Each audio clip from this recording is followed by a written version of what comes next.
Great Catherine, whom glory still adores. By Bernard Shaw.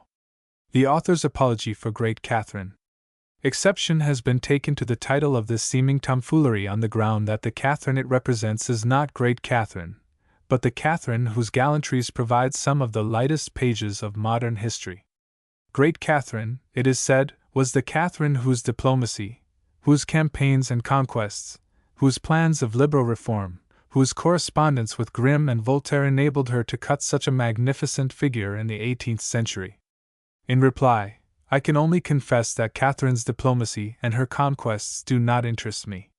It is clear to me that neither she nor the statesmen with whom she played this mischievous kind of political chess had any notion of the real history of their own times, or of the real forces that were molding Europe. The French Revolution, which made such short work of Catherine's Voltairean principles, surprised and scandalized her as much as it surprised and scandalized any provincial governess in the French chateaux. The main difference between her and our modern liberal governments was that whereas she talked and wrote quite intelligently about liberal principles before she was frightened into making such talking and writing a flogging matter, our liberal ministers take the name of liberalism in vain without knowing or caring enough about its meaning even to talk and scribble about it, and pass their flogging bills, and institute their prosecutions for sedition and blasphemy, and so forth, without the faintest suspicion that such proceedings need any apology from the liberal point of view. It was quite easy for Patiomkin to humbug Catherine as to the condition of Russia by conducting her through sham cities run up for the occasion by scenic artists, but in the little world of European court intrigue and dynastic diplomacy, which was the only world she knew, she was more than a match for him and for all the rest of her contemporaries. In such intrigue and diplomacy, however, there was no romance, no scientific political interest, nothing that a sane mind can now retain even if it can be persuaded to waste time in reading it up. But Catherine, as a woman with plenty of character and, as we should say, no morals, still fascinates and amuses us as she fascinated and amused her contemporaries.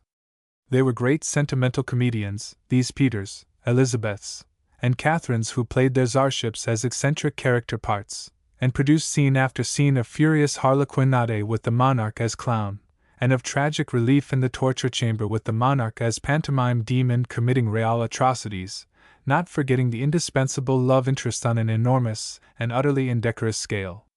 Catherine kept this vast Guignol theatre open for nearly half a century, not as a Russian, but as a highly domesticated German lady whose household routine was not at all so unlike that of Queen Victoria as might be expected from the difference in their notions of propriety in sexual relations.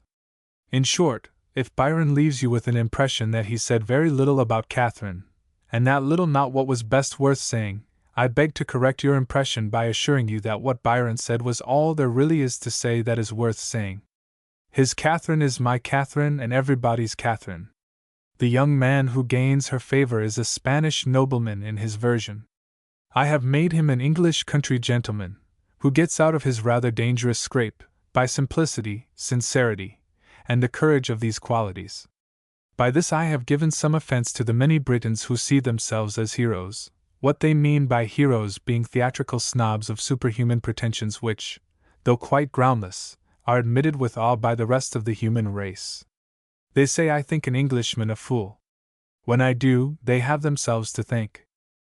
I must not, however, pretend that historical portraiture was the motive of a play that will leave the reader as ignorant of Russian history as he may be now before he has turned the page. Nor is the sketch of Catherine complete even idiosyncratically, leaving her politics out of the question. For example, she wrote bushels of plays. I confess I have not yet read any of them. The truth is, this play grew out of the relations which inevitably exist in the theater between authors and actors. If the actors have sometimes to use their skill as the author's puppets rather than in full self-expression, the author has sometimes to use his skill as the actor's tailor, fitting them with parts written to display the virtuosity of the performer rather than to solve problems of life, character, or history. Feats of this kind may tickle an author's technical vanity, but he is bound on such occasions to admit that the performer for whom he writes is the âme begetter of his work, which must be regarded critically as an addition to the debt dramatic literature owes to the art of acting and its exponents. Those who have seen Miss Gertrude Kingston play the part of Catherine will have no difficulty in believing that it was her talent rather than mine that brought the play into existence. I once recommended Miss Kingston professionally to play queens. Now in the modern drama there were no queens for her to play, and as to the older literature of our stage, did it not provoke the veteran actress in Sir Arthur Panero's Trelawney of the Wells to declare that, as parts, queens are not worth a tinker's oath? Miss Kingston's comment on my suggestion, though more elegantly worded, was to the same effect, and it ended in my having to make good my advice by writing Great Catherine. History provided no other queen capable of standing up to our joint talents. In composing such bravura pieces, the author limits himself only by the range of the virtuoso, which by definition far transcends the modesty of nature. If my Russians seem more Muscovite than any Russian, and my English people more insular than any Briton, I will not plead, as I honestly might, that the fiction has yet to be written that can exaggerate the reality of such subjects, that the apparently outrageous Patiomkin is but a timidly Baudelarized ghost of the original, and that Captain Ed Staston is no more than a miniature that might hang appropriately on the walls of 19 out of 20 English country houses to this day. An artistic presentment must not condescend to justify itself by a comparison with crude nature, and I prefer to admit that in this kind my dramatic personae are, as they should be, of the stage stagey, challenging the actor to act up to them or beyond them, if he can. The more heroic the overcharging, the better for the performance. In dragging the reader thus for a moment behind the scenes, I am departing from a rule which I have hitherto imposed on myself so rigidly that I never permit myself, even in a stage direction, to let slip a word that could bludgeon the imagination of the reader by reminding him of the boards and the footlights and the sky borders and the rest of the theatrical scaffolding, for which nevertheless I have to plan as carefully as if I were the head carpenter as well as the author. But even at the risk of talking shop, an honest playwright should take at least one opportunity of acknowledging that his art is not only limited by the art of the actor, but often stimulated and developed by it. No sane and skilled author writes plays that present impossibilities to the actor or to the stage engineer. If, as occasionally happens, he asks them to do things that they have never done before and cannot conceive as presentable or possible, as Wagner and Thomas Hardy have done, for example, it is always found that the difficulties are not really insuperable, the author having foreseen unsuspected possibilities both in the actor and in the audience, whose will to make believe can perform the quaintest miracles. Thus may authors advance the arts of acting and of staging plays. But the actor also may enlarge the scope of the drama by displaying powers not previously discovered by the author. If the best available actors are only Horatios, the authors will have to leave Hamlet out, and be content with Horatios for heroes. Some of the difference between Shakespeare's Orlandos and Bassanio's and Bertram's and his Hamlets and Macbeths must have been due not only to his development as a dramatic poet, but to the development of Burbage as an actor. Playwrights do not write for ideal actors when their livelihood is at stake. If they did, they would write parts for heroes with 20 arms like an Indian god. Indeed, the actor often influences the author too much, for I can remember a time, I am not implying that it is yet wholly past, when the art of writing a fashionable play had become very largely the art of writing it, round the personalities of a group of fashionable performers of whom Burbage would certainly have said that their parts needed no acting. Everything has its abuse as well as its use. It is also to be considered that great plays live longer than great actors, though little plays do not live nearly so long as the worst of their exponents. The consequence is that the great actor, instead of putting pressure on contemporary authors to supply him with heroic parts, falls back on the Shakespearean repertory, and takes what he needs from a dead hand. In the 19th century, the careers of Kean, Macready, Barry Sullivan, and Irving ought to have produced a group of heroic plays comparable in intensity to those of Aeschylus, Sophocles, and Euripides, but nothing of the kind happened. These actors played the works of dead authors, or, very occasionally, of live poets who were hardly regular professional playwrights. Sheridan Knowles, Bulwer Lytton, Wills, and Tennyson produced a few glaringly artificial high horses for the great actors of their time, but the playwrights proper, who really kept the theater going, and were kept going by the theater, did not cater for the great actors. They could not afford to compete with a bard who was not for an age but for all time, and who had, moreover, the overwhelming attraction for the actor-managers of not charging authors' fees. The result was that the playwrights and the great actors ceased to think of themselves as having any concern with one another. Tom Robertson, Ibsen, Pinero, and Barrie might as well have belonged to a different solar system as far as Irving was concerned, and the same was true of their respective predecessors. Thus was established an evil tradition, but I at least can plead that it does not always hold good. If Forbes Robertson had not been there to play Caesar, I should not have written Caesar and Cleopatra. If Ellen Terry had never been born, Captain Brassbound's conversion would never have been effected. The Devil's Disciple, with which I won my court in blue in America as a potbowler, would have had a different sort of hero if Richard Mansfield had been a different sort of actor, though the actual commission to write it came from an English actor, William Terrace, who was assassinated before he recovered from the dismay into which the result of his rash proposal threw him. For it must be said that the actor or actress who inspires or commissions a play as often as not regards it as a Frankenstein's monster, and will have none of it. That does not make him or her any the less parental in the fecundity of the playwright. To an author who has any feeling of his business there is a keen and whimsical joy in divining and revealing a side of an actor's genius overlooked before, and unsuspected even by the actor himself. When I snatched Mr. Lewis Calvert from Shakespeare, and made him wear a frock coat and silk hat on the stage for perhaps the first time in his life, I do not think he expected in the least that his performance would enable me to boast of his Tom Broadbent as a genuine stage classic. Mrs. Patrick Campbell was famous before I wrote for her, but not for playing illiterate Cockney flower maidens. And in the case which is provoking me to all these impertinences, I am quite sure that Miss Gertrude Kingston, who first made her reputation as an impersonator of the most delightfully feather-headed and inconsequent ingenues, thought me more than usually mad when I persuaded her to play the Helen of Euripides, and then launched her on a queenly career as Catherine of Russia. It is not the whole truth that if we take care of the actors the plays will take care of themselves, nor is it any truer that if we take care of the plays the actors will take care of themselves. There is both give and take in the business.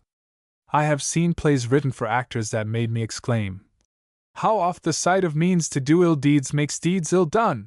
But Burbage may have flourished the prompt copy of Hamlet under Shakespeare's nose at the 10th rehearsal, and cried, "How oft the sight of means to do great deeds makes playwrights great!" I say the 10th because I am convinced that at the first he denounced his part as a rotten one, thought the ghost's speech ridiculously long, and wanted to play the king. Anyhow, whether he had the wit to utter it or not, the boast would have been a valid one. The best conclusion is that every actor should say, "If I create the hero in myself, God will send an author to write his part." For in the long run the actors will get the authors, and the authors the actors they deserve. Great Catherine was performed for the first time at the Vaudeville Theatre in London on the November 18, 1913, with Gertrude Kingston as Catherine, Miriam Lewis as Eurinka, Dorothy Massingham as Claire, Norman MacKinnell as Patiomkin, Edmund Brion as Ed Staston, Annie Hill as the Princess Dashkoff, and Eugene Maya and F. Cook Beresford as Narishkin and the Sergeant. Great Catherine. The first scene. 1776. Patiomkin in his bureau in the Winter Palace, St. Petersburg. Huge palatial apartment, style, Russia in the 18th century imitating the Versailles du Roi Soleil. Extravagant luxury. Also dirt and disorder. Patiomkin, gigantic in stature and build, his face marred by the loss of one eye and a marked squint in the other, sits at the end of a table littered with papers and the remains of 3 or 4 successive breakfasts. He has supplies of coffee and brandy at hand sufficient for a party of 10. His coat, encrusted with diamonds, is on the floor. It has fallen off a chair placed near the other end of the table for the convenience of visitors. His court sword, with its attachments, is on the chair. His 3-cornered hat, also bejeweled, is on the table. He himself is half dressed in an unfastened shirt and an immense dressing gown, once gorgeous, now food-splashed and dirty, as it serves him for towel, handkerchief, duster, and every other use to which a textile fabric can be put by a slovenly man. It does not conceal his huge hairy chest, nor his half-button knee breeches, nor his legs. These are partly clad in silk stockings, which he occasionally hitches up to his knees, and presently shakes down to his shins, by his restless movement.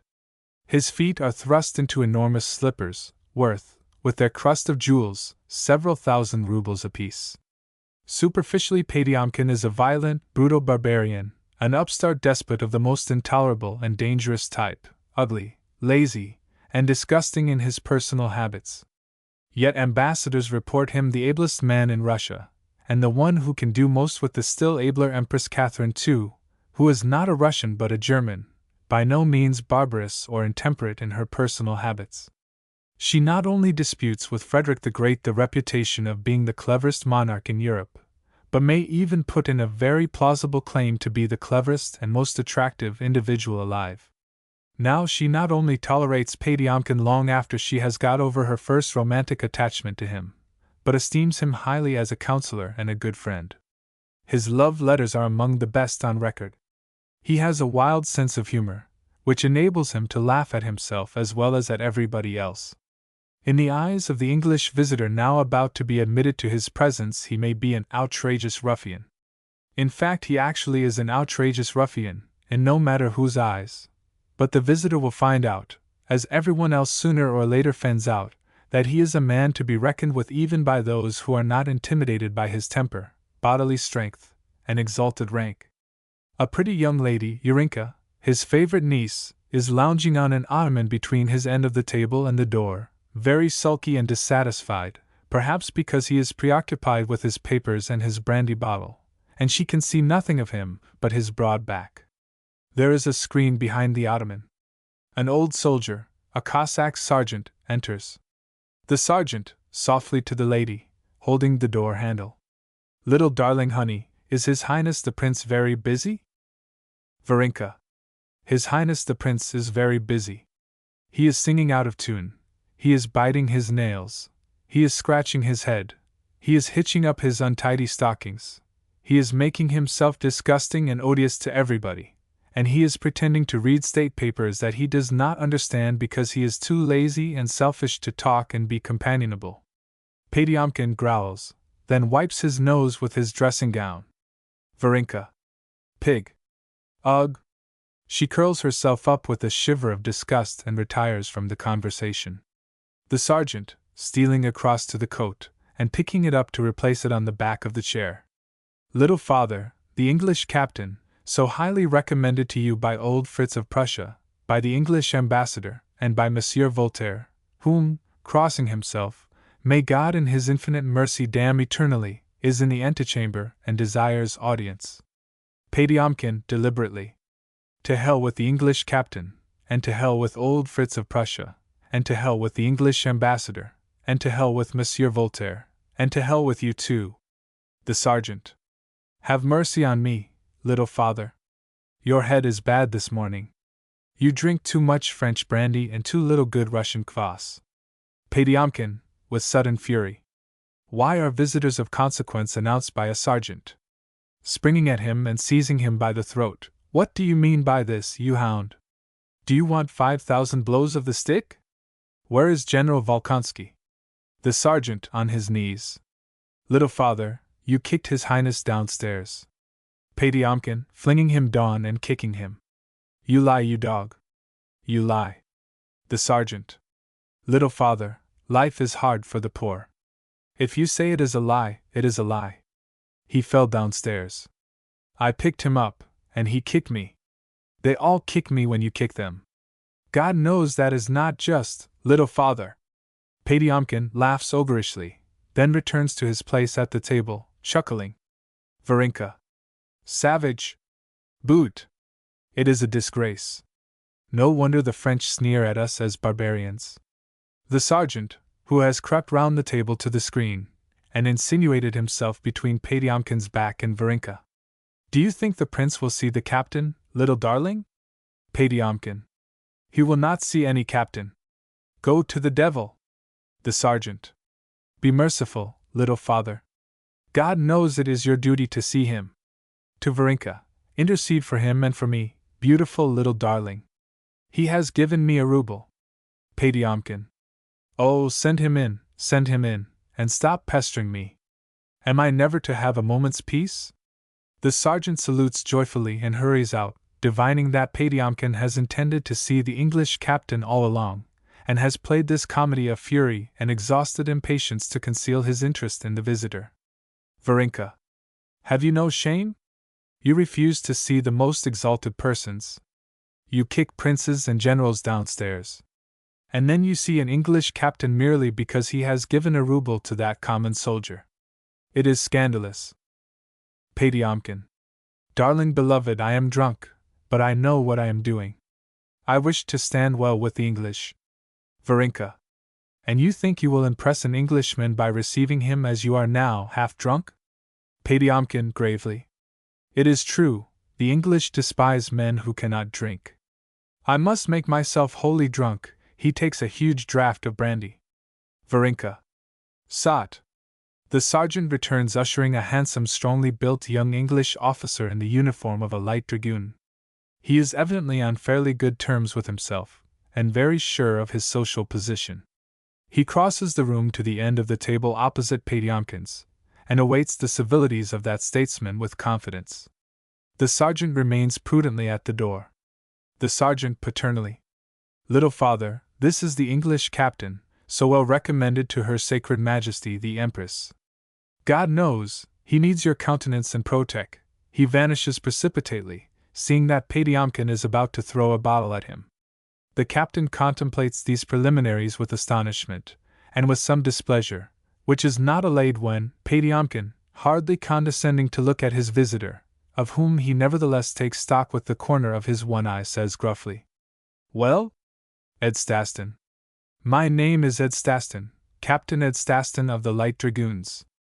I have the honor to present to your Highness this letter from the British ambassador, which will give you all necessary particulars. He hands Patiomkin the letter. Patiomkin, tearing it open and glancing at it for about a second. What do you want? Ed Staston. The letter will explain to your Highness who I am. Patiomkin. I don't want to know who you are. What do you want? Ed Staston. An audience of the Empress. Patiomkin contemptuously throws the letter aside. Ed Staston adds hotly, Also some civility, if you please. Patiomkin, with derision. Ho! Varenka. My uncle is receiving you with unusual civility, Captain. He has just kicked a general downstairs. Ed Staston. A Russian general, madam? Varenka. Of course. Ed Staston. I must allow myself to say, madam, that your uncle had better not attempt to kick an English officer downstairs. Patiomkin. You want me to kick you upstairs, eh? You want an audience of the Empress. Ed Staston. I have said nothing about kicking, sir. If it comes to that, my boots shall speak for me. Her Majesty has signified a desire to have news of the rebellion in America.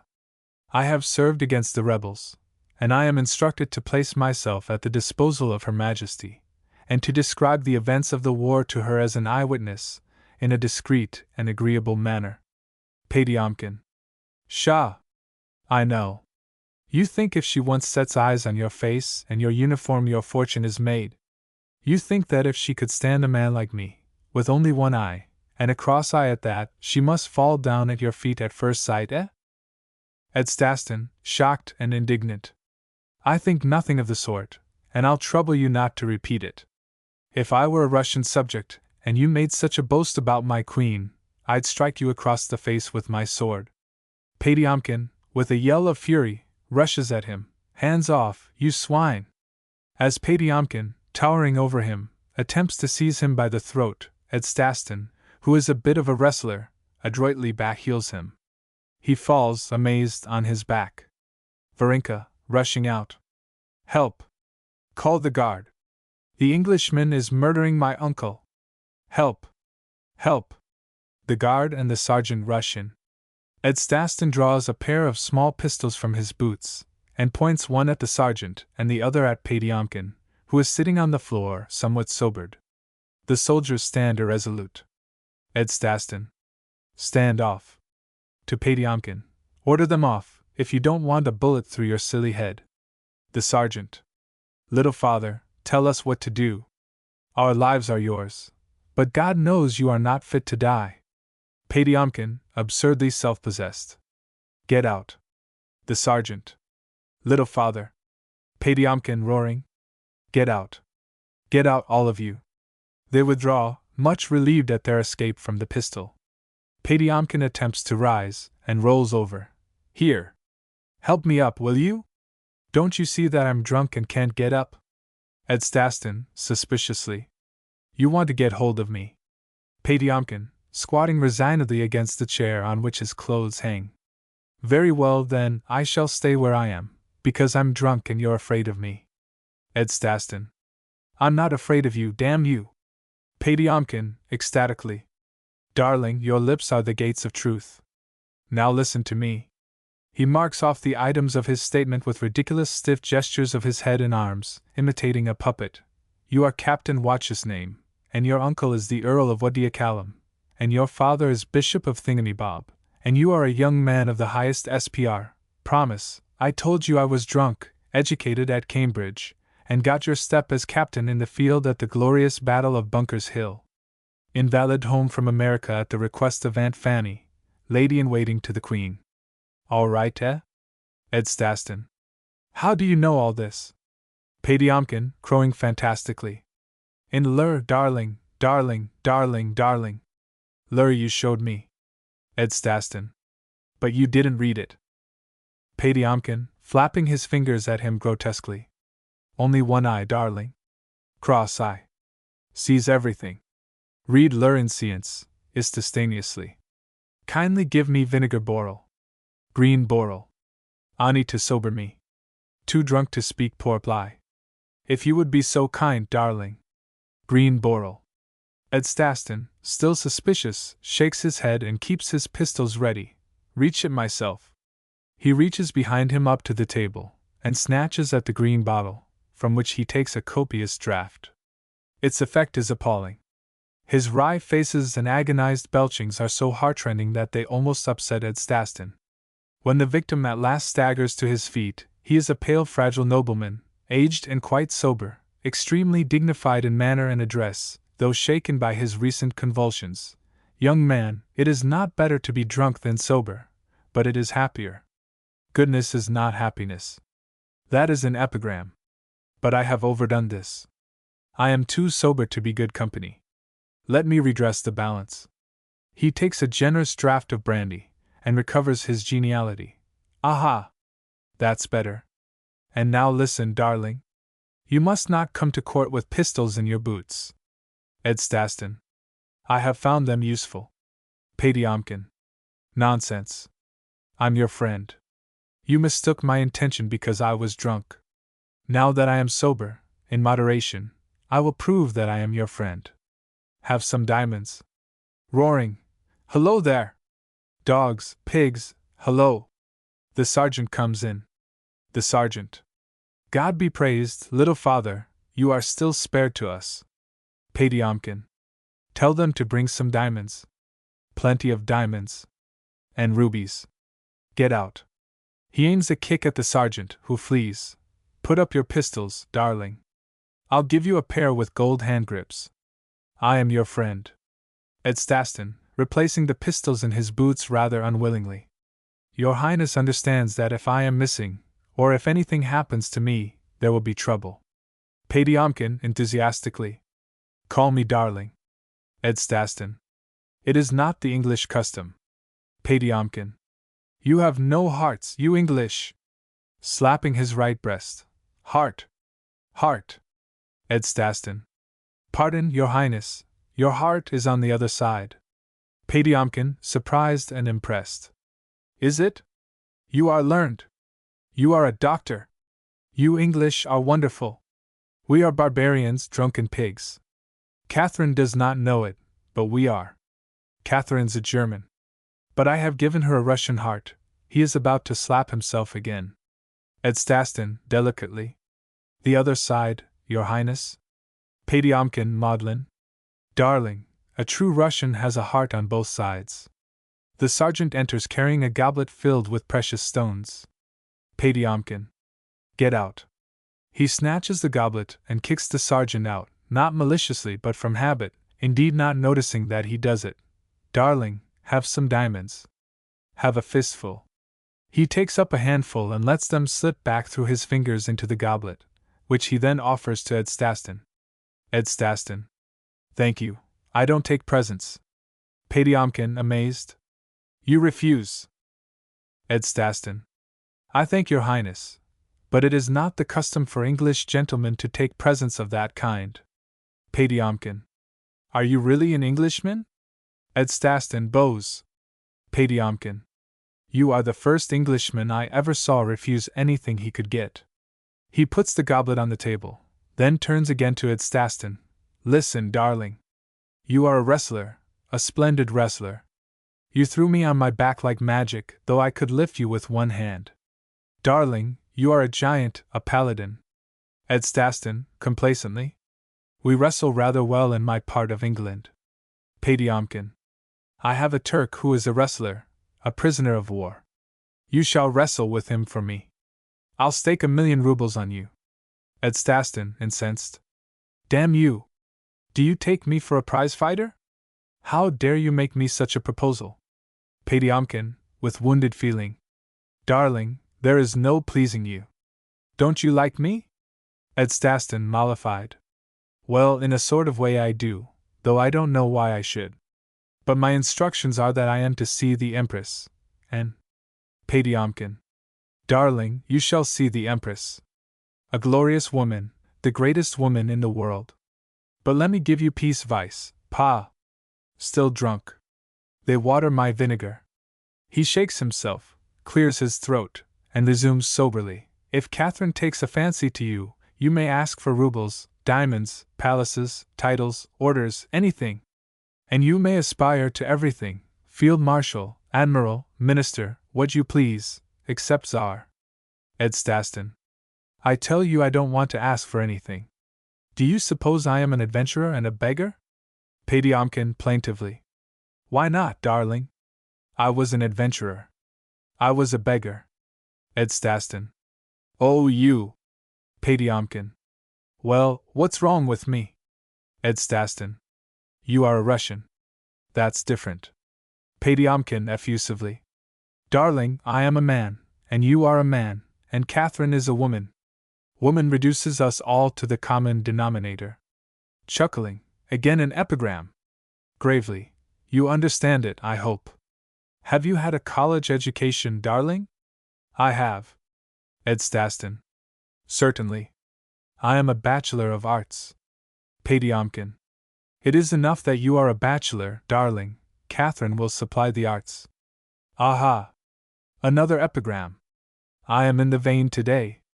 Ed Staston, embarrassed and a little offended. I must ask your highness to change the subject. As a visitor in Russia, I am the guest of the Empress, and I must tell you plainly that I have neither the right nor the disposition to speak lightly of Her Majesty. Patiomkin. You have conscientious scruples? Ed Staston. I have the scruples of a gentleman. Patiomkin. In Russia a gentleman has no scruples. In Russia we face facts. Ed Staston. In England, sir, a gentleman never faces any facts if they are unpleasant facts. Patiomkin. In real life, darling, all facts are unpleasant. Greatly pleased with himself. Another epigram. Where is my accursed chancellor? These gems should be written down and recorded for posterity. He rushes to the table, sits down, and snatches up a pen. Then, recollecting himself, but I have not asked you to sit down. He rises and goes to the other chair. I am a savage, a barbarian. He throws the shirt and coat over the table onto the floor and puts his sword on the table. Be seated, Captain. Ed Staston, thank you. They bow to one another ceremoniously. Patiomkin's tendency to grotesque exaggeration costs him his balance. He nearly falls over Ed Staston, who rescues him and takes the proffered chair. Patiomkin, resuming his seat.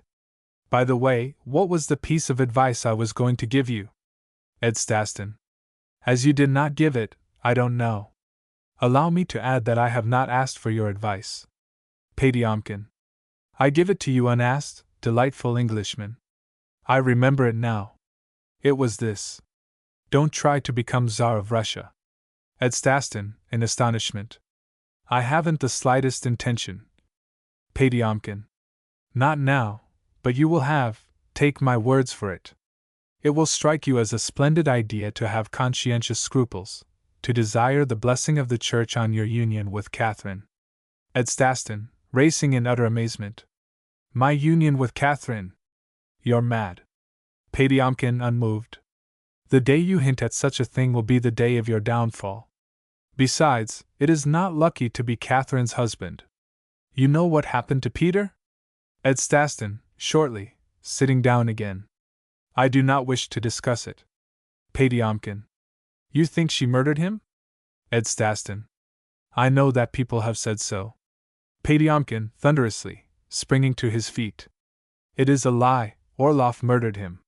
Subsiding a little, he also knocked my eye out, but sitting down placidly, I succeeded him for all that.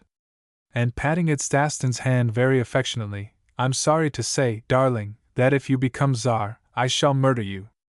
Ed Staston, ironically returning the caress. Thank you. The occasion will not arise. Rising, I have the honor to wish your Highness good morning. Potiomkin, jumping up and stopping him on his way to the door. Tut tut! I'm going to take you to the Empress now, this very instant. Ed Staston. In these boots? Impossible. I must change. Potiomkin. Nonsense. You shall come just as you are. You shall show her your calves later on. Ed Staston. But it will take me only half an hour to. Potiomkin. In half an hour it will be too late for the petit lever. Come along. Damn it, man, I must oblige the British ambassador, and the French ambassador, and old Fritz, and Monsieur Voltaire and the rest of them. He shouts rudely to the door, Varenka. To Ed Staston, with tears in his voice. Varenka shall persuade you, nobody can refuse Varenka anything. My niece. A treasure, I assure you. Beautiful. Devoted. Fascinating. Shouting again, Varenka, where the devil are you? Varenka, returning. I'll not be shouted for. You have the voice of a bear, and the manners of a tinker. Potiomkin. Tshshshsh. Little angel mother, you must behave yourself before the English captain. He takes off his dressing gown and throws it over the papers and the breakfasts, picks up his coat, and disappears behind the screen to complete his toilette. Ed Staston. Madam. He bows. Varenka, courtesying. Monsieur le Capitaine. Ed Staston. I must apologize for the disturbance I made, madam. Potiomkin, behind the screen. You must not call her madam. You must call her little mother, and beautiful darling. Ed Staston. My respect for the lady will not permit it. Varenka. Respect. How can you respect the niece of a savage? Ed Staston, deprecatingly. Oh, madam. Varenka.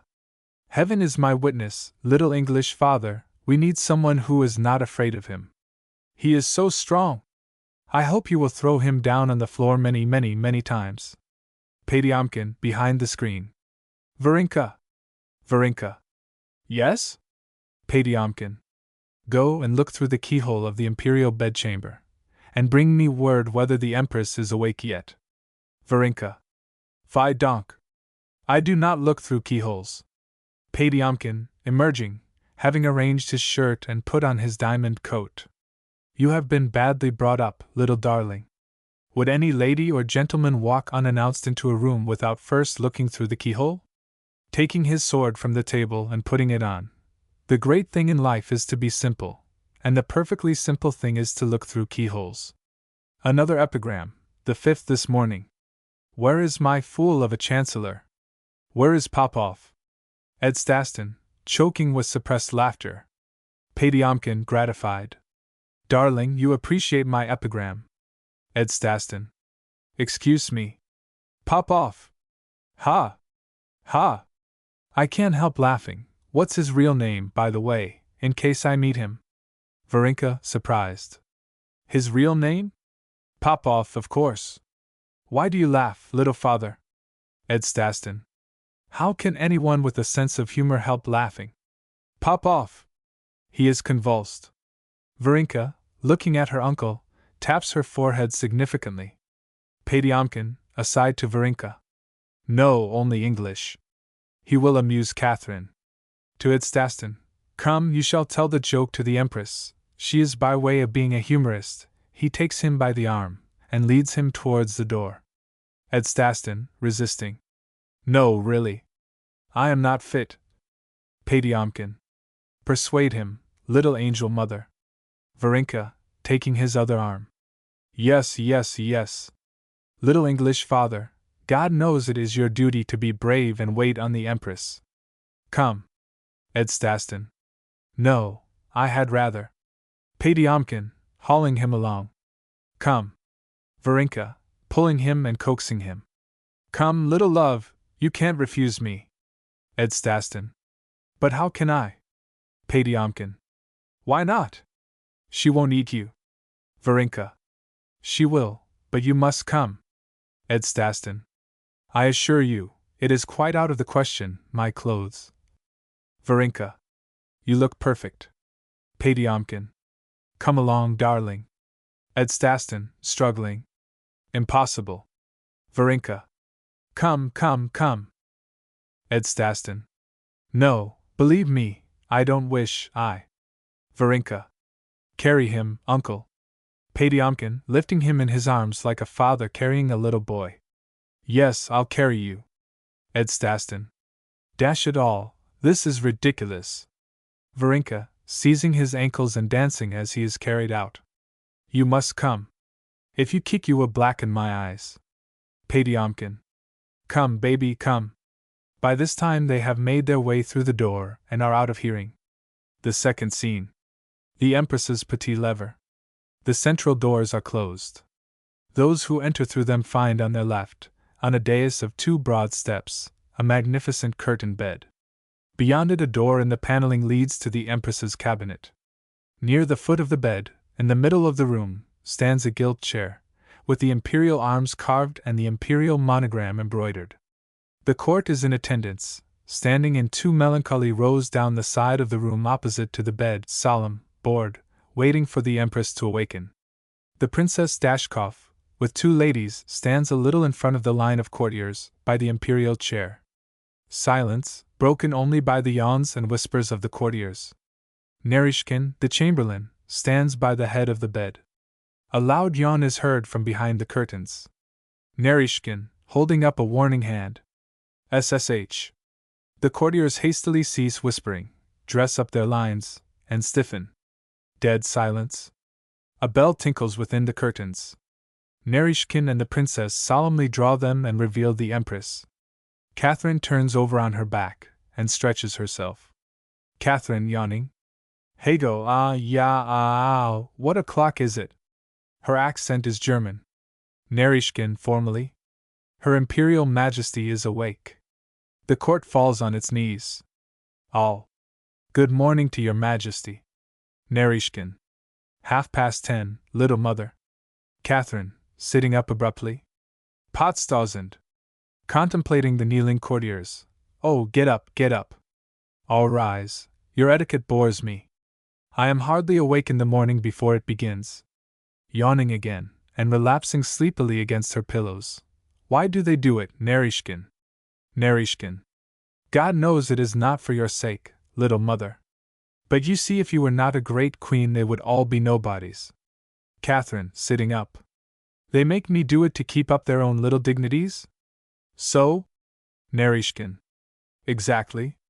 Also because if they didn't, you might have them flogged, dear little mother. Catherine, springing energetically out of bed and seating herself on the edge of it. Flogged.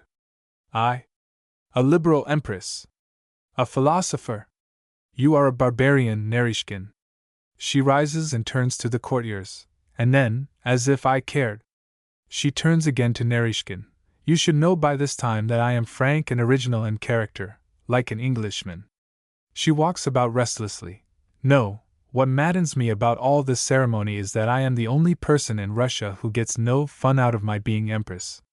You all glory in me, you bask in my smiles, you get titles and honors and favors from me, You are dazzled by my crown and my robes. You feel splendid when you have been admitted to my presence, and when I say a gracious word to you, you talk about it to everyone you meet for a week afterwards. But what do I get out of it? Nothing. She throws herself into the chair. Naryshkin deprecates with a gesture. She hurls an emphatic repetition at him. Nothing. I wear a crown until my neck aches. I stand looking majestic until I am ready to drop. I have to smile at ugly old ambassadors and frown and turn my back on young and handsome ones. Nobody gives me anything. When I was only an archduchess, the English ambassador used to give me money whenever I wanted it, or rather whenever he wanted to get anything out of my sacred predecessor Elizabeth. The court bows to the ground. But now that I am Empress, he never gives me a kopeck. When I have headaches and colics, I envy the scullery maids. And you are not a bit grateful to me for all my care of you, my work, my thought, my fatigue, my sufferings. The Princess Dashkoff. God knows, little mother, we all implore you to give your wonderful brain a rest. That is why you get headaches. Monsieur Voltaire also has headaches. His brain is just like yours. Catherine. Dashkoff, what a liar you are! Dashkoff curtsies with impressive dignity. And you think you are flattering me? Let me tell you, I would not give a ruble to have the brains of all the philosophers in France. What is our business for today? Naryshkin. The new museum, little mother. But the model will not be ready until tonight. Catherine, rising eagerly. Yes, the museum. An enlightened capital should have a museum. She paces the chamber with a deep sense of the importance of the museum. It shall be one of the wonders of the world. I must have specimens, specimens, specimens, specimens. Naryshkin. You are in high spirits this morning, little mother. Catherine, with sudden levity. I am always in high spirits, even when people do not bring me my slippers. She runs to the chair and sits down, thrusting her feet out. The two ladies rush to her feet, each carrying a slipper. Catherine, about to put her feet into them, is checked by a disturbance in the antechamber. Patiomkin, carrying Ed Staston through the antechamber. Useless to struggle. Come along, beautiful baby darling. Come to little mother. He sings. March him baby, baby, baby, little baby bumpkins. Varenka, joining into the same doggerel in canon, a third above. March him baby, etc., etc. Ed Staston, trying to make himself heard. No, no, this is carrying a joke too far. I must insist. Let me down. Hang it, will you let me down? Confound it. No, no, stop playing the fool, will you? We don't understand this sort of thing in England. I shall be disgraced. Let me down. Catherine, meanwhile. What a horrible noise. Naryshkin, see what it is. Naryshkin goes to the door. Catherine, listening. That is Prince Patiomkin. Naryshkin, calling from the door. Little mother, a stranger. Catherine plunges into bed again and covers herself up. Patiomkin, followed by Varenka, carries Ed Staston in, dumps him down on the foot of the bed, and staggers past it to the cabinet door. Varenka joins the courtiers at the opposite side of the room. Catherine, blazing with wrath, pushes Ed Staston off her bed onto the floor, gets out of bed, and turns on Patiomkin with so terrible an expression that all kneel down hastily except Ed Staston, who is sprawling on the carpet in angry confusion. Catherine. Patiomkin, how dare you? Looking at Ed Staston. What is this? Patiomkin, on his knees, tearfully. I don't know. I am drunk. What is this, Varenka? Ed Staston, scrambling to his feet. Madam, this drunken ruffian. Patiomkin. That's true. Drunk ruffian. Took advantage of my being drunk. Said take me to Lil Angel Mother? Take me to Beautiful Empress. Take me to the greatest woman on earth. That's wasi, he said. I took him. I was wrong. I am not sober. Catherine. Men have grown sober in Siberia for less, Prince. Patiomkin. Serve em right. Disgusting habit. Ask Varenka. Catherine turns her face from him to the court. The courtiers see that she is trying not to laugh, and know by experience that she will not succeed. They rise, relieved and grinning. Varenka. It is true. He drinks like a pig. Patiomkin plaintively. No, not like pig. Like prince. Lil' mother made poor Patiomkin prince. What's use being prince if I mayn't drink? Catherine, biting her lips. Go. I am offended. Patiomkin. Don't scold, lil' mother. Catherine, imperiously. Go. Patiomkin, rising unsteadily. Yes, go. Go bye-bye. Very sleepy. But go bye-bye then go Siberia. Go bye-bye in lil' mother's bed. He pretends to make an attempt to get into the bed. Catherine, energetically pulling him back.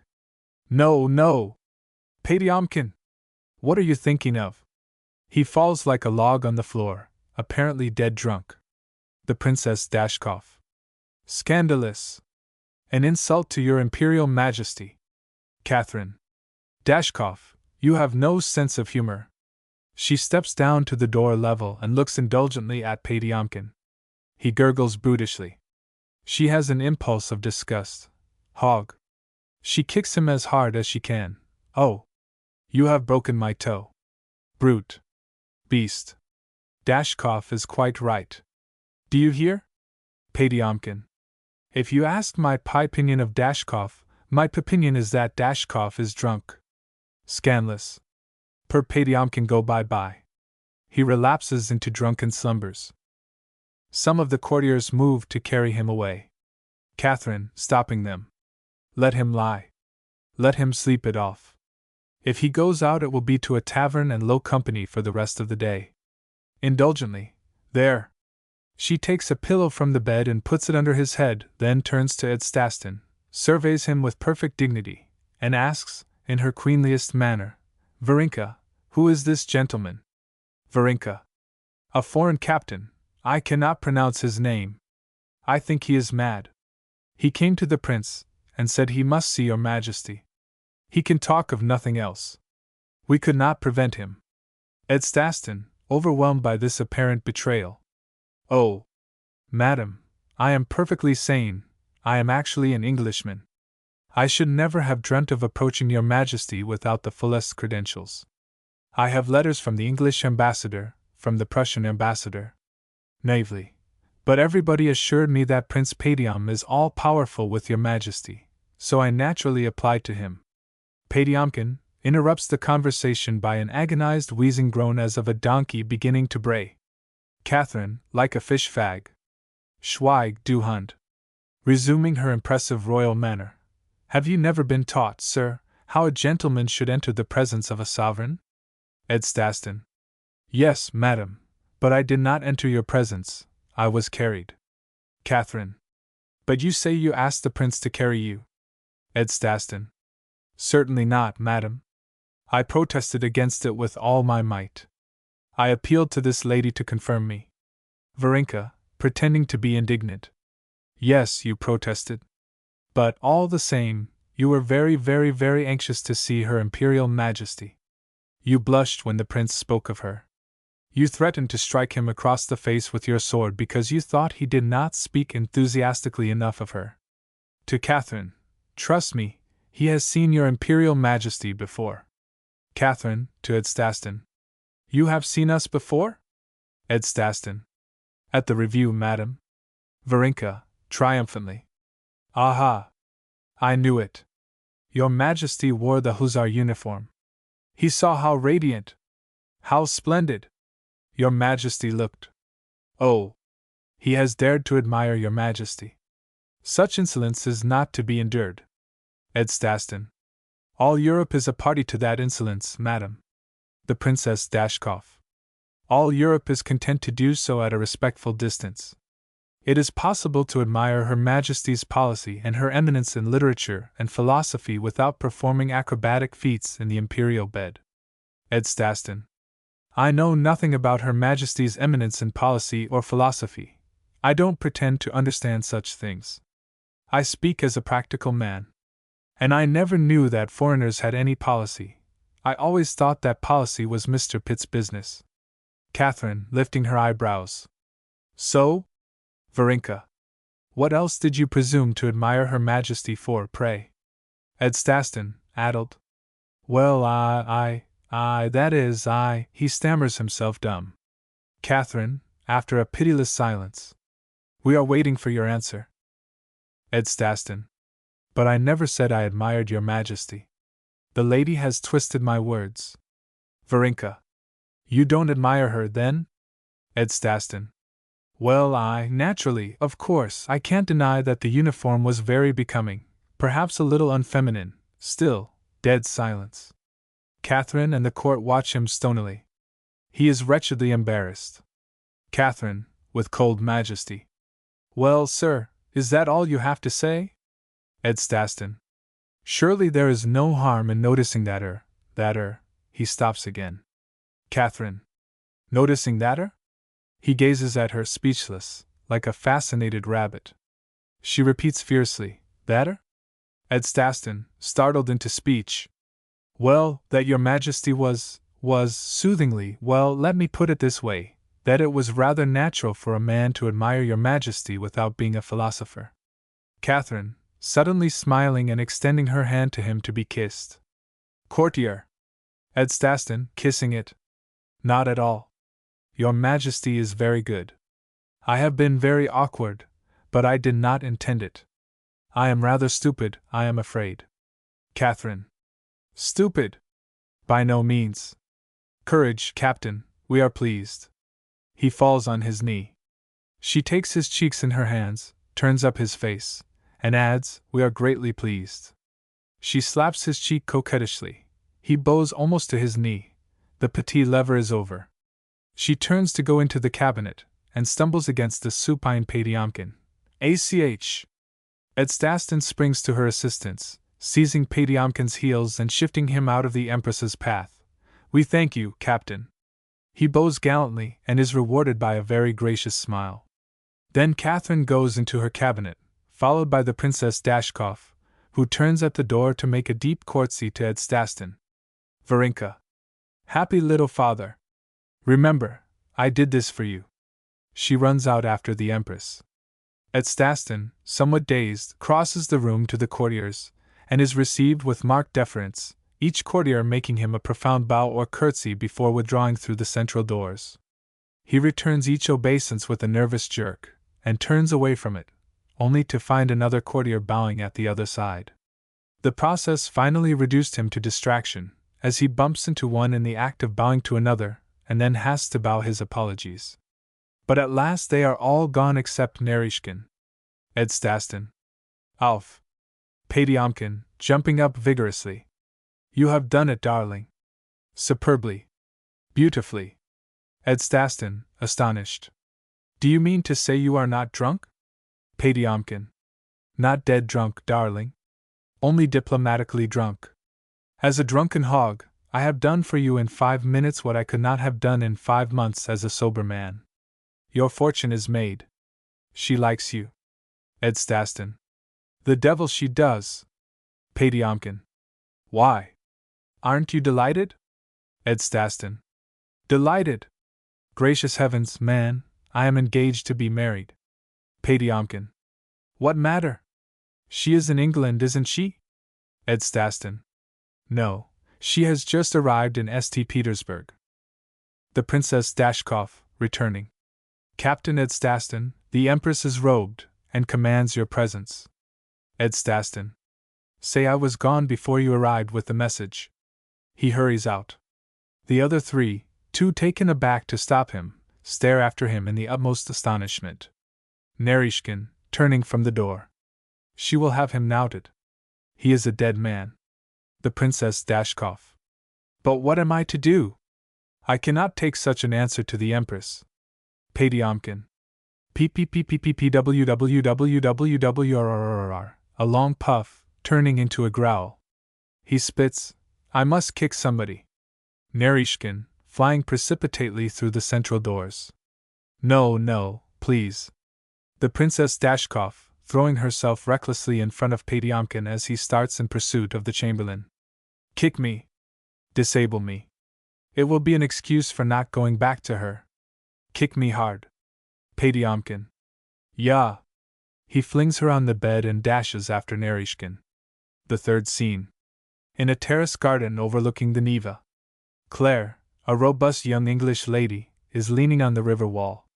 She turns expectantly on hearing the garden gate opened and closed. Ed Staston hurries in. With a cry of delight she throws her arms round his neck. Claire. Darling!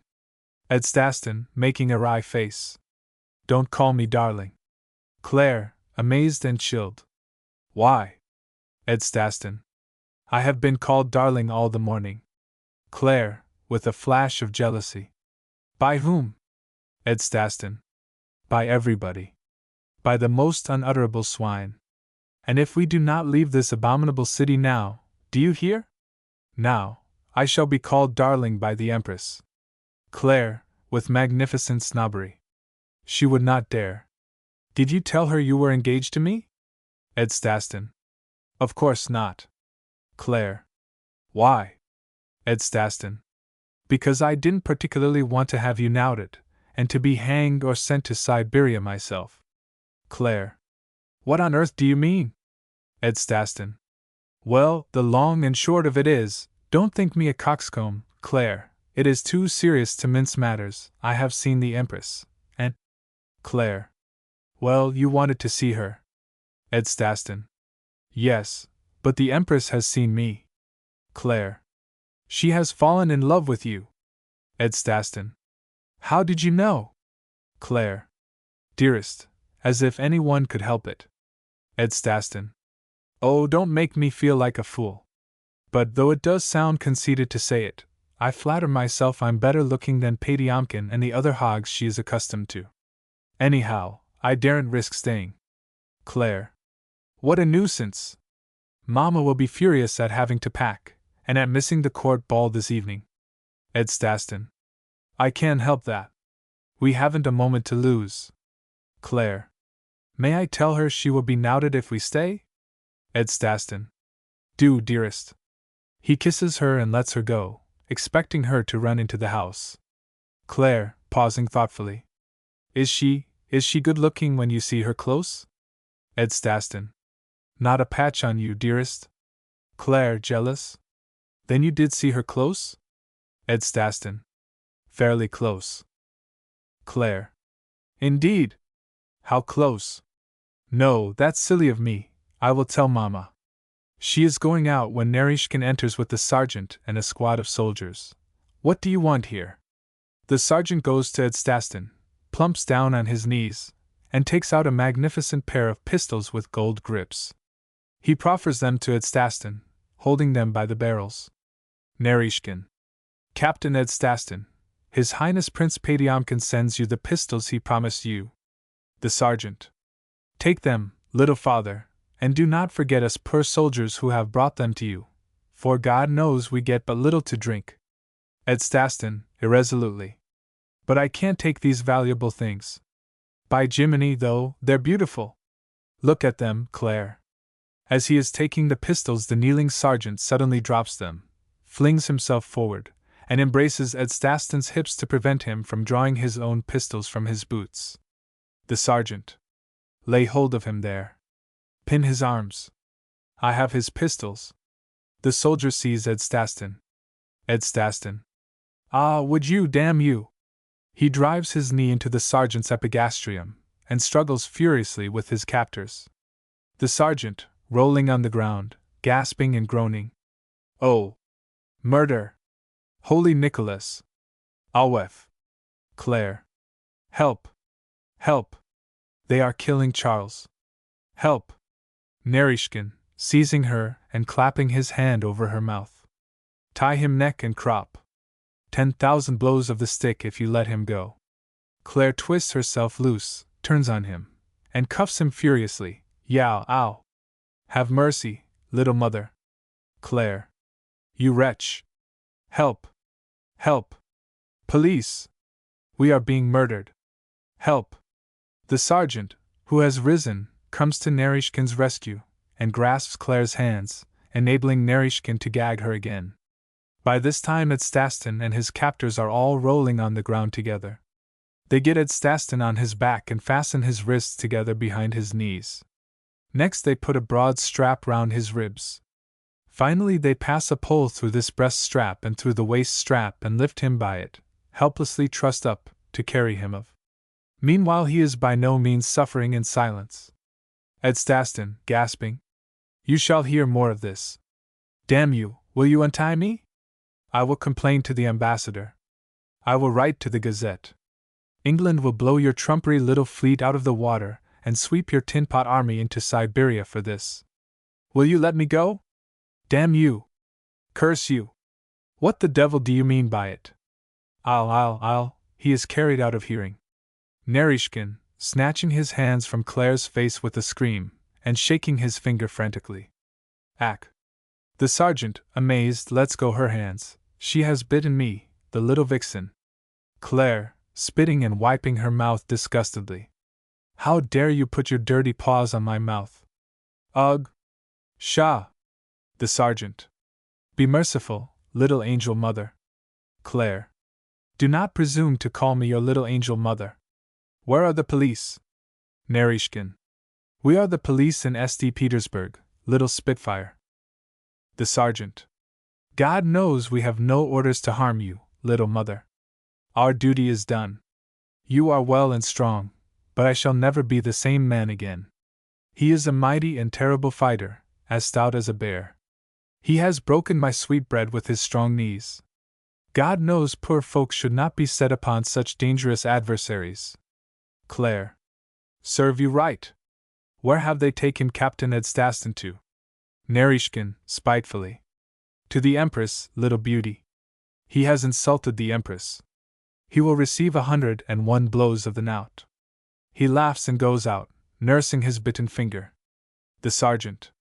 He will feel only the first 20, and he will be mercifully dead long before the end, little darling. Claire, sustained by an invincible snobbery. They dare not touch an English officer. I will go to the Empress myself. She cannot know who Captain Edstasten is, who we are. The sergeant. Do so in the name of the Holy Nicholas, little beauty. Claire. Don't be impertinent. How can I get admission to the palace? The sergeant. Everybody goes in and out of the palace, little love. Claire. But I must get into the Empress's presence. I must speak to her. The sergeant. You shall, dear little mother. You shall give the poor old sergeant a rouble, and the blessed Nicholas will make your salvation his charge. Claire, impetuously. I will give you, she is about to say 50 roubles, but checks herself cautiously. Well, I don't mind giving you 2 roubles if I can speak to the Empress. The sergeant joyfully. I praise heaven for you, little mother. Come. He leads the way out. It was the temptation of the devil that led your young man to bruise my vitals and deprive me of breath. We must be merciful to one another's faults. The fourth scene. A triangular recess communicating by a heavily curtained arch with the huge ballroom of the palace.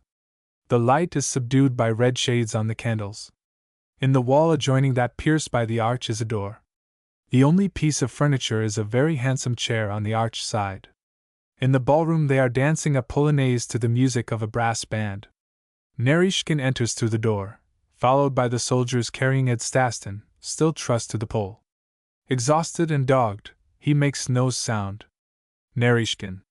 Halt. Get that pole clear of the prisoner. They dump Edstasten on the floor and detach the pole. Naryshkin stoops over him and addresses him insultingly. Well, are you ready to be tortured? This is the Empress's private torture chamber. Can I do anything to make you quite comfortable? You have only to mention it. Edstasten. Have you any back teeth? Naryshkin, surprised. Why? Edstasten. His Majesty King George III will send for 6 of them when the news of this reaches London, so look out, damn your eyes. Naryshkin, frightened. Oh, I assure you I am only obeying my orders. Personally I abhor torture, and would save you if I could. But the Empress is proud, and what woman would forgive the slight you put upon her? Edstasten. As I said before, damn your eyes. Naryshkin, almost in tears. Well, it isn't my fault. To the soldiers, insolently. You know your orders? You remember what you have to do when the Empress gives you the word? The soldiers salute in assent. Naryshkin passes through the curtains, admitting a blare of music and a strip of the brilliant white candlelight from the chandeliers in the ballroom as he does so. The white light vanishes and the music is muffled as the curtains fall together behind him. Presently the band stops abruptly, and Naryshkin comes back through the curtains. He makes a warning gesture to the soldiers, who stand at attention. Then he moves the curtain to allow Catherine to enter. She is in full imperial regalia, and stops sternly just where she has entered. The soldiers fall on their knees. Catherine, obey your orders.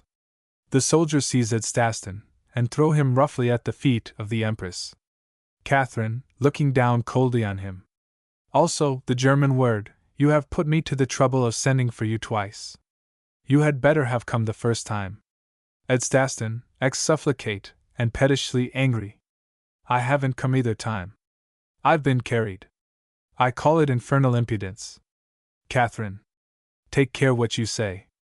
Edstasten, no use. I dare say you look very majestic and very handsome, but I can't see you, and I am not intimidated. I am an Englishman, and you can kidnap me, but you can't bully me. Naryshkin, remember to whom you are speaking. Catherine, violently, furious at his intrusion. Remember that dogs should be dumb. He shrivels. And do you, Captain, remember that famous as I am for my clemency, there are limits to the patience even of an empress. Edstasten, how is a man to remember anything when he is trussed up in this ridiculous fashion? I can hardly breathe. He makes a futile struggle to free himself. Here, don't be unkind, your majesty. Tell these fellows to unstrap me. You know you really owe me an apology. Catherine, you think you can escape by appealing, like Prince Potiomkin, to my sense of humor? Edstasten, sense of humor. Ho! Ha ha! I like that. Would anybody with a sense of humor make a guy of a man like this, and then expect him to take it seriously?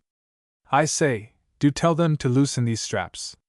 Catherine, seating herself. Why should I, pray? Edstasten. Why? Why? Why, because they're hurting me.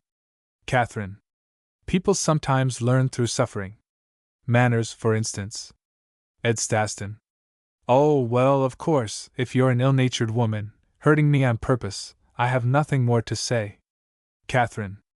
A monarch, sir, has sometimes to employ a necessary and salutary severity. Edstasten, interrupting her petulantly. Quack! Quack! Quack! Catherine. Donnerwetter! Edstasten, continuing recklessly. This isn't severity, it's tomfoolery. And if you think it's reforming my character or teaching me anything, you're mistaken. It may be a satisfaction to you, but if it is, all I can say is that it's not an amiable satisfaction. Catherine, turning suddenly and balefully on Naryshkin. What are you grinning at? Naryshkin, falling on his knees in terror. Be merciful, little mother. My heart is in my mouth. Catherine. Your heart and your mouth will be in two separate parts of your body if you again forget in whose presence you stand. Go. And take your men with you. Naryshkin crawls to the door. The soldiers rise. Stop. Roll that, indicating Edstasten, nearer. The soldiers obey. Not so close. Did I ask you for a footstool? She pushes Edstasten away with her foot. Edstasten, with a sudden squeal. Ack. I must really ask your majesty not to put the point of your imperial toe between my ribs. I am ticklesome. Catherine. Indeed? All the more reason for you to treat me with respect, Captain. To the others, begone. How many times must I give an order before it is obeyed? Naryshkin. Little mother, they have brought some instruments of torture. Will they be needed? Catherine, indignantly. How dare you name such abominations to a liberal empress? You will always be a savage and a fool, Naryshkin. These relics of barbarism are buried, thank God, in the grave of Peter the Great. My methods are more civilized. She extends her toe towards Edstasten's ribs. Edstasten, shrieking hysterically. Yuck! Ah! Furiously. If your majesty does that again, I will write to the London Gazette. Catherine, to the soldiers. Leave us. Quick! Do you hear? 5,000 blows of the stick for the soldier who is in the room when I speak next. The soldiers rush out. Narishkin, are you waiting to be knouted? Narishkin backs out hastily. Catherine and Edstasten are now alone. Catherine has in her hand a scepter or baton of gold. Wrapped round it is a new pamphlet, in French, entitled L'Homme aux 40 écus. She calmly unrolls this and begins to read it at her ease as if she were quite alone. Several seconds elapse in dead silence. She becomes more and more absorbed in the pamphlet, and more amused by it. Catherine, greatly pleased by a passage, and turning over the leaf. Ausgesehen. Edstasten. Ahem. Silence. Catherine reads on. Catherine. Wie komisch. Edstasten. Ahem. Ahem. Silence. Catherine, soliloquizing enthusiastically. What a wonderful author is Monsieur Voltaire! How lucidly he exposes the folly of this crazy plan for raising the entire revenue of the country from a single tax on land. How he withers it with his irony! How he makes you laugh whilst he is convincing you! How sure one feels that the proposal is killed by his wit and economic penetration, killed never to be mentioned again among educated people. Edstasten. For heaven's sake, madam, do you intend to leave me tied up like this while you discuss the blasphemies of that abominable infidel? Ack. She has again applied her toe. Oh! Oh! Catherine, calmly. Do I understand you to say that Monsieur Voltaire is a great philanthropist and a great philosopher as well as the wittiest man in Europe? Edstasten. Certainly not. I say that his books ought to be burnt by the common hangman. Her toe touches his ribs. Yuck! Oh, don't. I shall faint. I can't bear it. Catherine. Have you changed your opinion of Monsieur Voltaire? Edstasten. But you can't expect me as a member of the Church of England, she tickles him. Ack? Oh! Oh Lord! He is anything you like. He is a philanthropist, a philosopher, a beauty. He ought to have a statue, damn him! She tickles him. No! Bless him! Save him victorious, happy and glorious! Oh, let eternal honors crown his name, Voltaire thrice worthy on the rolls of fame! Exhausted. Now will you let me up? And look here! I can see your ankles when you tickle me, it's not ladylike. Catherine, sticking out her toe and admiring it critically. Is the spectacle so disagreeable? Edstasten. It's agreeable enough. Only, with intense expression, for heaven's sake don't touch me in the ribs. Catherine, putting aside the pamphlet. Captain Edstasten, why did you refuse to come when I sent for you? Edstasten. Madam, I cannot talk tied up like this. Catherine. Do you still admire me as much as you did this morning? Edstasten. How can I possibly tell when I can't see you? Let me get up and look. I can't see anything now except my toes and yours. Catherine. Do you still intend to write to the London Gazette about me? Edstasten. Not if you will loosen these straps. Quick, loosen me. I'm fainting. Catherine. I don't think you are tickling him. Edstasten. Ack. Cat. Catherine. What? She tickles him again. Edstasten, with a shriek. No, angel, angel. Catherine, tenderly. Gelietter. Edstasten. I don't know a word of German, but that sounded kind. Becoming hysterical. Little mother, beautiful little darling angel mother, don't be cruel, untie me. Oh, I beg and implore you. Don't be unkind. I shall go mad. Catherine. You are expected to go mad with love when an empress deigns to interest herself in you. When an empress allows you to see her foot, you should kiss it. Captain Edstasten, you are a booby. Edstasten, indignantly. I am nothing of the kind. I have been mentioned in dispatches as a highly intelligent officer. And let me warn your Majesty that I am not so helpless as you think. The English ambassador is in that ballroom. A shout from me will bring him to my side, and then where will your Majesty be? Catherine. I should like to see the English ambassador or anyone else pass through that curtain against my orders. It might be a stone wall 10 feet thick. Shout your loudest. Sob. Curse. Scream. Yell, she tickles him unmercifully. Ed Staston, frantically. How you? Ack. Oh. Stop. Oh Lord. Yeah. A tumult in the ballroom responds to his cries. Voices from the ballroom. Stand back. You cannot pass. Hold her back there. The Empress's orders. It is out of the question. No, little darling, not in there. Nobody is allowed in there. You will be sent to Siberia. Don't let her through there, on your life. Drag her back. You will be knouted. It is hopeless, mademoiselle. You must obey orders. Guard there. Send some men to hold her. Claire's voice. Let me go. They are torturing Charles in there. I will go. How can you all dance as if nothing was happening? Let me go, I tell you. Let me go. She dashes through the curtain. No one dares follow her. Catherine, rising in wrath. How dare you? Claire, recklessly. Oh, dare your grandmother. Where is my Charles? What are they doing to him? Ed Staston, shouting. Claire, loosen these straps, in heaven's name. Quick. Claire, seeing him and throwing herself on her knees at his side. Oh, how dare they tie you up like that? To Catherine, you wicked wretch! You Russian savage! She pounces on the straps, and begins unbuckling them. Catherine, conquering herself with a mighty effort. Now self-control. Self-control, Catherine. Philosophy. Europe is looking on. She forces herself to sit down. Ed Staston. Steady, dearest, it is the Empress. Call her your Imperial Majesty. Call her Star of the North, little mother, little darling, that's what she likes, but get the straps off. Claire. Keep quiet, dear, I cannot get them off if you move. Catherine, calmly.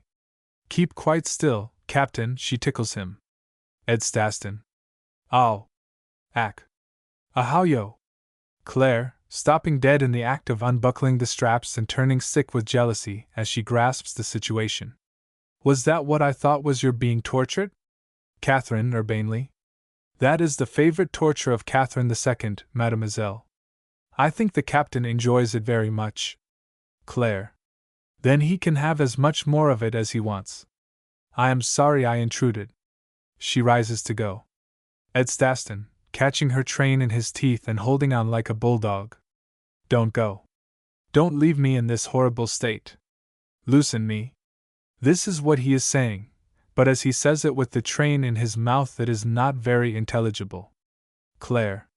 Let go. You are undignified and ridiculous enough yourself without making me ridiculous. She snatches her train away. Ed Staston. Oh. You've nearly pulled my teeth out, you're worse than the Star of the North. To Catherine.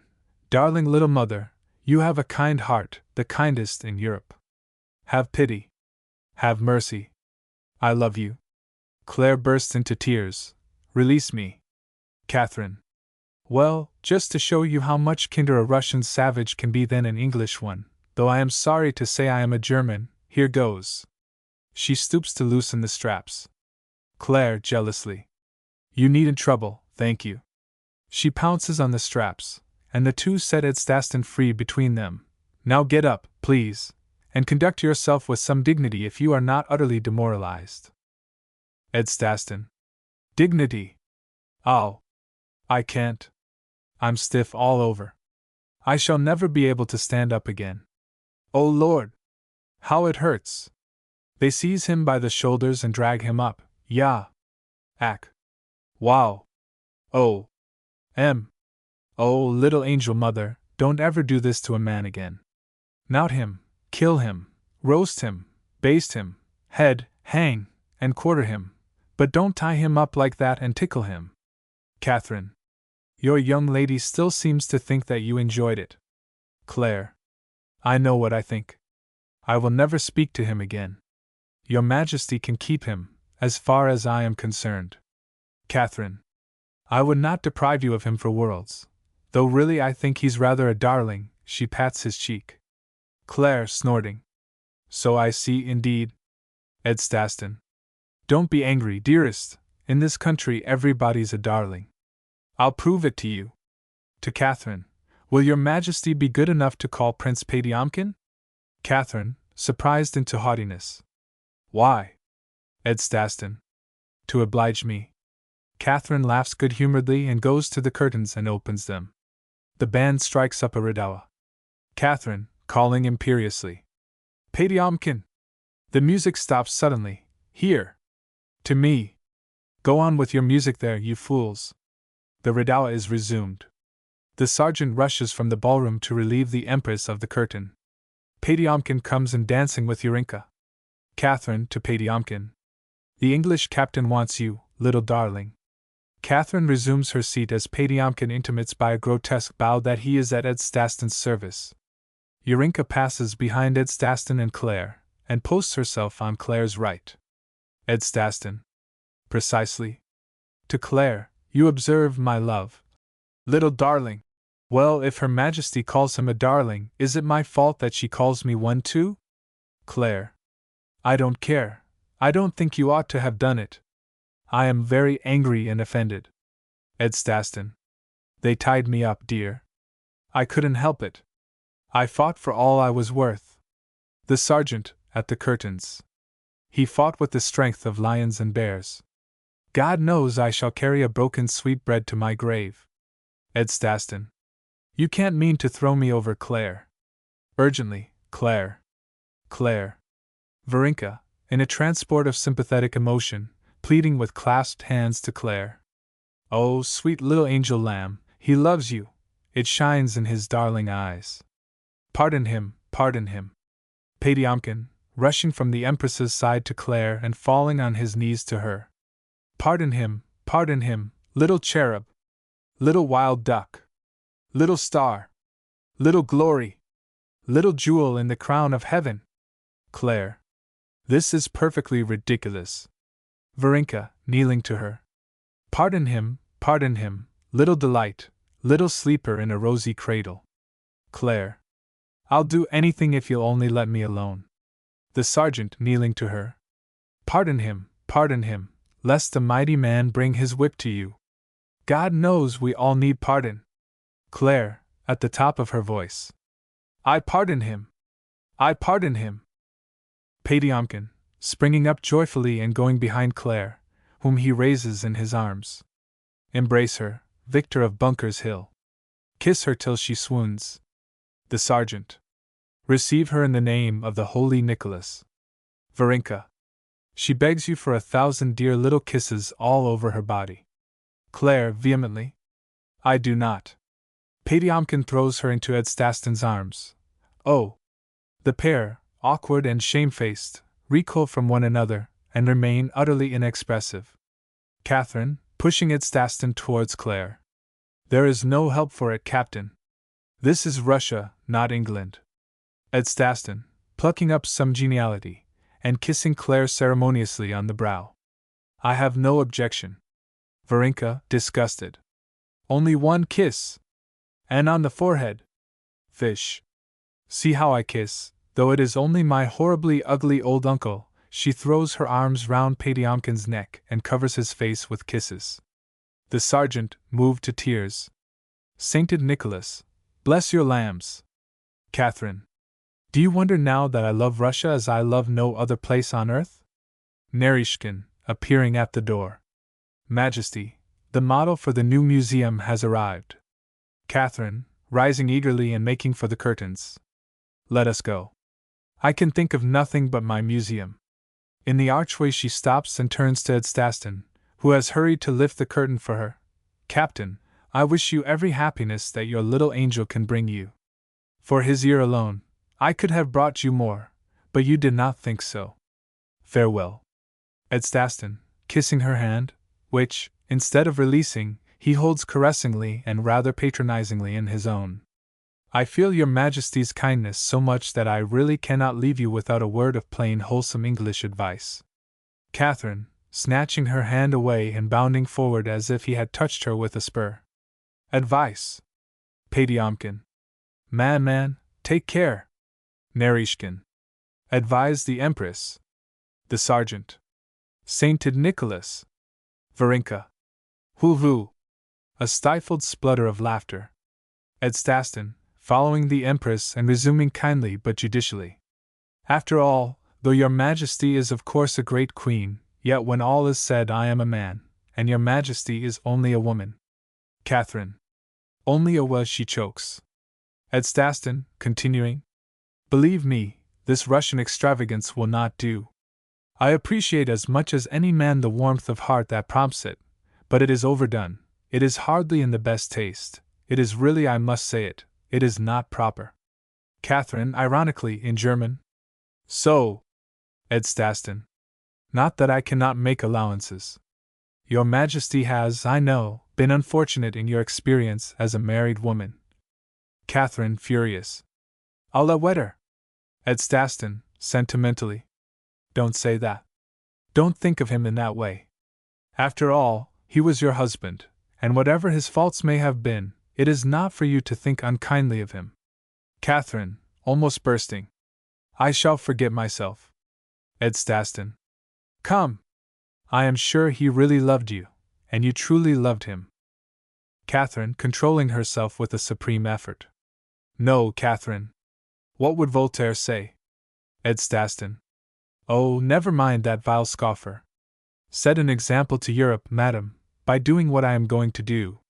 Marry again. Marry some good man who will be a strength and support to your old age. Catherine. My old, she again becomes speechless. Edstaston. Yes, we must all grow old, even the handsomest of us. Catherine, sinking into her chair with a gasp. Thank you? Edstaston. You will thank me more when you see your little ones round your knee, and your man there by the fireside in the winter evenings. By the way, I forgot that you have no fireside here in spite of the coldness of the climate, so shall I say by the stove? Catherine. Certainly, if you wish. The stove by all means. Edstaston, impulsively. Ah, madam, abolish the stove. Believe me, there is nothing like the good old open grate. Home. Duty. Happiness. They all mean the same thing, and they all flourish best on the drawing-room hearthrug. Turning to Claire. And now, my love, we must not detain the Queen. She is anxious to inspect the model of her museum, to which I am sure we wish every success. Claire, coldly. I am not detaining her. Edstaston. Well, goodbye. Wringing Patiomkin's hand. Goodbye, Prince. Come and see us if ever you visit England. Spire View, Deepdene, Little Mugford, Devon, will always find me. To Urinka, kissing her hand. Goodbye, mademoiselle. Goodbye, little mother, if I may call you that just once. Varenka puts up her face to be kissed. Eh?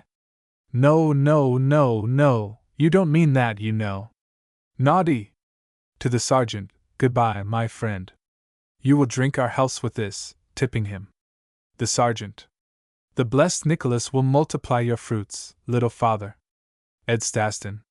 Goodbye, goodbye, goodbye, goodbye, goodbye, goodbye.